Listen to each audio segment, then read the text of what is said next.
السلام عليكم ورحمة الله وبركاته.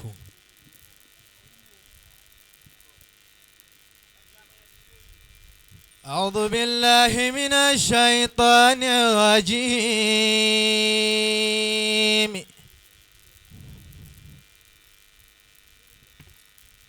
بسم الله الرحمن الرحيم.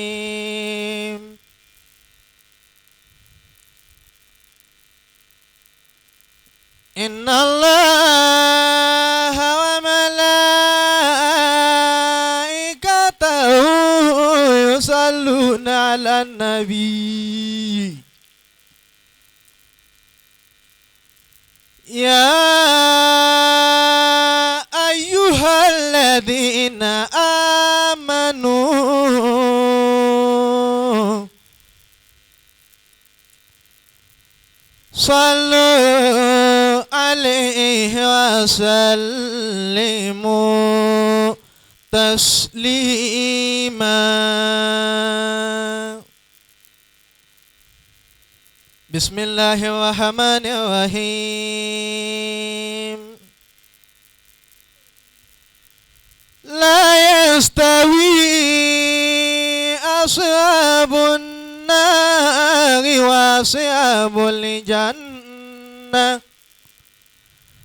أصحاب الجنة هم الفائزون.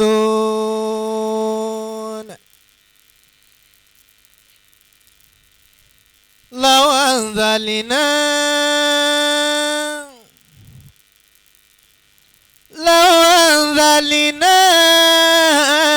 هذا القرآن على جبل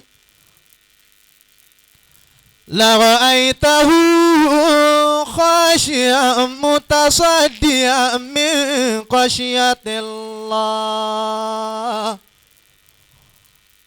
وتلك الأمثال نضربها للناس لعلهم يتفكرون.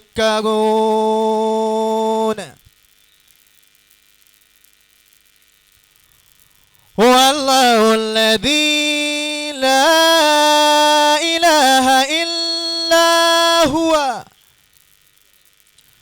عالم الغيب والشهادة هو الرحمن الرحيم. هو الله الذي لا إله إلا هو الملك القدوس السلام المؤمن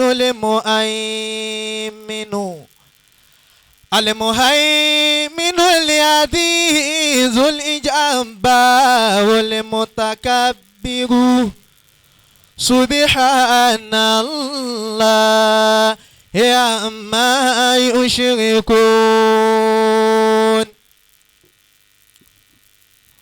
والله الخالق البارئ المصور له الأسماء الحسنى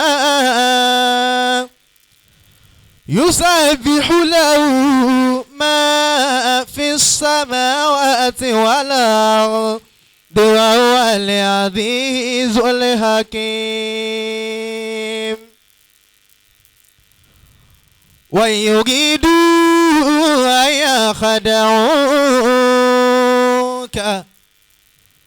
فإن حسبك الله والذي أيدك بنصره وبالمؤمنين وألف بين قلوبهم.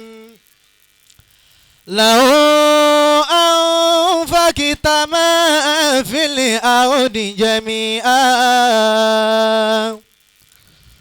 ما ألفت بين قلوبهم ولكن الله ألف بينهم إنه عزيز حكيم. يا أيها النبي حسبك الله ومن اتبعك من المؤمنين إنه من سليمان وإنه بسم الله الرحمن الرحيم صدق الله العظيم. Allahu akbar. ẹ bá ń pariwo pọ́lọ́ ń tóbi dáadáa. Allahu akbar. ẹ bá ń pariwo pọ́lọ́ ń tóbi dáadáa. Allahu akbar. mo kí alfa wa àgbà al-ustaz abdullahi abdulqadir al-qarawi adamallahu hayatahu àti fasa àti sotu àti kira gbogbo ẹni bẹ́ẹ̀lẹ̀ ló ṣe dédé ara wọn. Masha Allah. ọlọ́run wọlé al-Qur'anu tẹ́ ká fún wa tá a sì gbádùn ẹ̀ tá a gbọ́ dáadáa bí tá a gbọ́ ní gbígbọ́ tààrà ọlọ́run má jẹ́ ó bàjẹ́ láyé. Àmín. albarka la ilaha illallah Muhammad Rasulullah. bila hawla wala quwwata Illa billah. bila hawla wala quwwata Illa billah. bila hawla wala quwwata Illa billah.